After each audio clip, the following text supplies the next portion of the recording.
या योजनेचा जे खरा पाया ज्यांनी फारम भरून घेण्याचं काम केलं अशा महिला मेळावा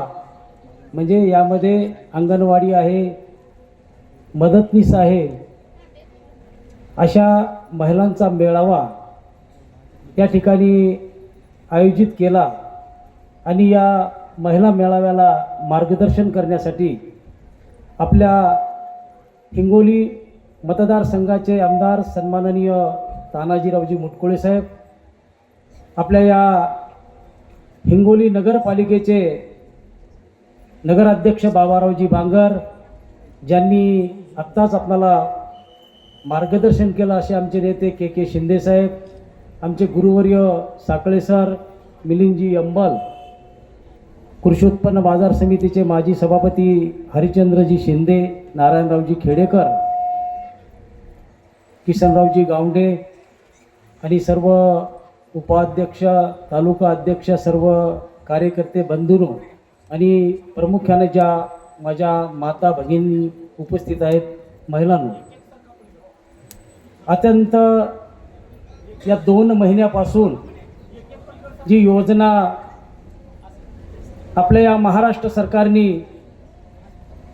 या महाराष्ट्रामध्ये सुरू केली, माझी मुख्यमंत्री माझी लाडकी बहीण, आणि ती पूर्ण जिम्मेदारी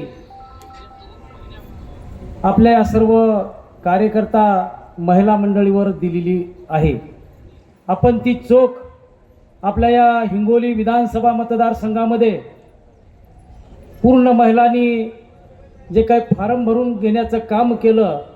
आणि फारम भरून घेण्याचं झाल्याच्या नंतर ज्या हिंगोली मतदारसंघातल्या महिलांना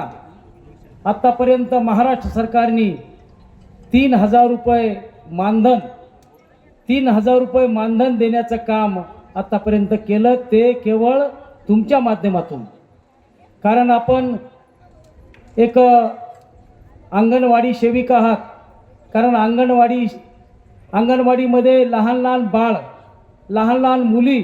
आपल्याकडं शिक्षण घेण्यासाठी आम्ही अंगणवाडीमध्ये पाठवतो आणि त्यांना खरा पाया घडवण्याचं काम कोण करत असेल या महाराष्ट्रामध्ये? तमाम माझ्या ह्या माता भगिनी, अंगणवाडीच्या कार्यकर्ता, त्यांना करणारी मदतनीस अशा ह्या महिला आहेत. खरं तर तुम्हीच या देशातल्या नागरिकांना घडवण्याचं काम तुमचं आहे आणि ते तत्परतेनं तुम्ही जे लहान बाळांना कोणी त्यांची आई किंवा त्यांचा जवळचा बंधू सांभाळू शकत नाही, त्यांना सांभाळून त्यांना शिक्षण देणं, त्यांना पुढच्या पहिल्या वर्गात पाठवण्यासाठी त्यांचं पूर्ण शिक्षण करून घेणं, हे काम आपण करता. आणि ज्या मदतीस माझ्या महिला आहेत त्यासुद्धा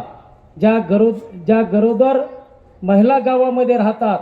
त्यांचीसुद्धा काळजी घेण्याचं काम आपण आपल्या माध्यमातून करता. अशा हा तुम्ही एक जसा घराचा पायाभरणी करतो आपण, पाया मजबूत करण्याचं काम आपल्या माध्यमातून या महाराष्ट्रामध्ये या हिंगोली विधानसभा मतदारसंघामध्ये आपल्या माध्यमातून होतंय. तेच आपण असं काम करत ज्या सरकारने ज्या योजना आणल्यात आणि त्या योजनेची माहिती आणि तुम्ही जे काही महिलांचे फॉर्म भरून घेतलेत त्यांनासुद्धा आपणाला यामध्ये तुम्ही सहभागी करून घेतलेलं आहे. त्यामुळं मी या सर्व या ठिकाणी जमलेल्या माझ्या पूर्ण सुशिक्षित माता आहेत यांना पुढचं सुद्धा जे काही आता सांगितल्याप्रमाणे जे काही राजकीय क्षेत्रामध्ये आमची मंडळी काम करते, म्हणून सन्माननीय आमदार साहेबांनी या मतदारसंघामध्ये जे काही 2014च्या नंतर 2014च्या अगोदरचा विधानसभा मतदारसंघ, 2014च्या नंतरचा विधानसभा मतदारसंघ साहेबांनी अत्यंत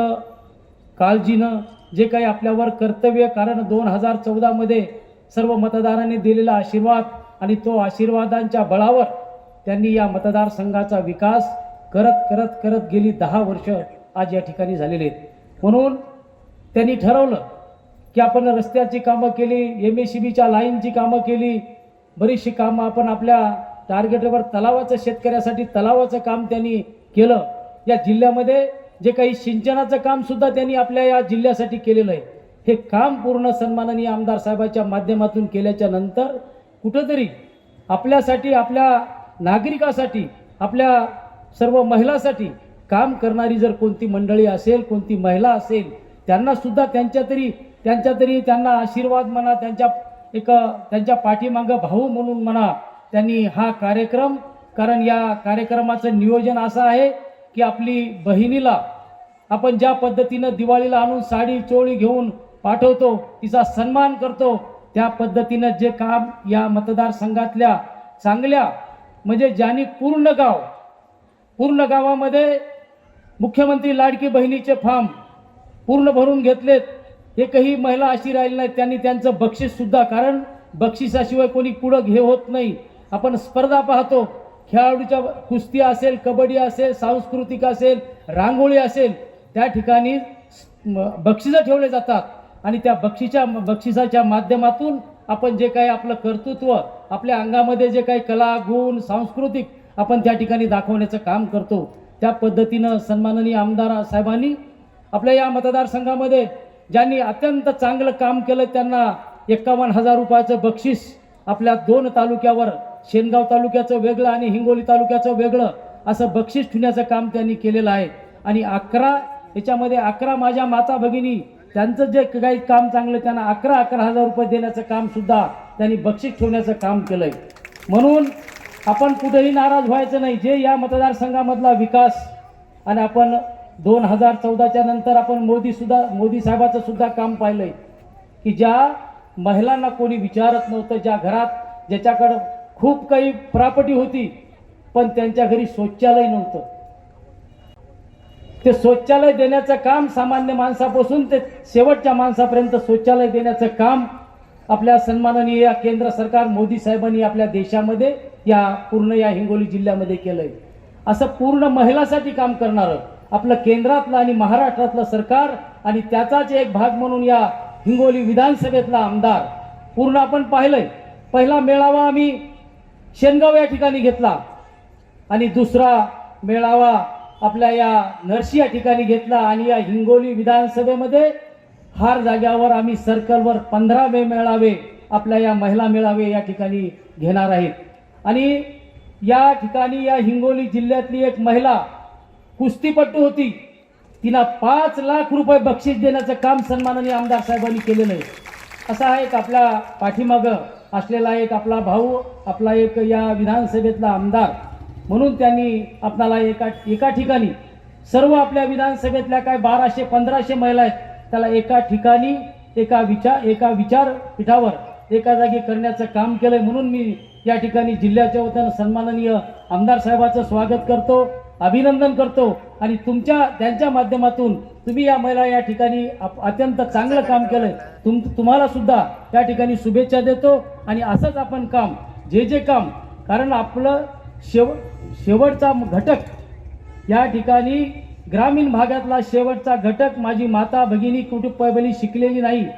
त्यांच्यापर्यंत पोहोचवण्याचं काम तुमचं आहे. म्हणून तुम्ही जे काही आपल्याला मिळालेली सेवा, ती संधी आपण शेवटच्या माणसापर्यंत पोहोचावी, त्याचंच पुण्य आपल्याला घडतंय. तेच या माध्यमातून तुम्ही जे फॉर्म भरून त्यांच्यापर्यंत गेलेत त्या माध्यमातून आपल्याला पुण्यही सुद्धा घडेल, आपलं कर्तव्य सुद्धा पूर्ण हे होईल. आपण या ठिकाणी जमलात,